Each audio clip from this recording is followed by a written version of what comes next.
কুমড়ো ফুলে ফুলে নুয়ে পড়েছে লতাটা, সজনে ডাঁটায় ভরে গেছে গাছটা। আর আমি ডালের বড়ি শুকিয়ে রেখেছি। খোকা, তুই কবে আসবি, কবে ছুটি? চিঠিটা তার পকেটে ছিল, ছেঁড়া আর রক্তে ভেজা। মাগো, ওরা বলে সবার কথা কেড়ে নেবে, তোমার কোলে শুয়ে গল্প শুনতে দেবে না। বলো মা, তাই কি হয়? তাই তো আমার দেরি হচ্ছে। তোমার জন্য কথার ঝুড়ি নিয়ে তবেই না বাড়ি ফিরব। লক্ষ্মী মা, রাগ করো না, মাত্র তো আর কটা দিন। পাগল ছেলে, মা পড়ে আর হাসে।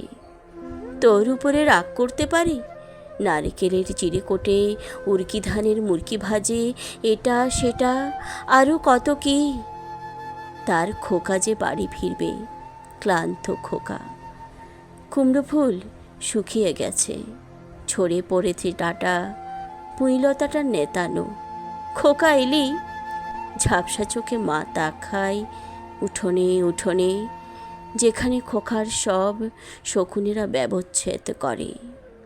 এখন মার চোখে চৈত্রের রোদ পুড়িয়ে দেয় শকুনিদের। তারপর দাওয়ায় বসে মা আবার ধান ভানে, বিন্নি ধানের খই ভাজে। খোকা তার কখন আসে, কখন আসে। এখন মার চোখে শিশির ভোর স্নেহের রোদে ফিটে ভরেছে।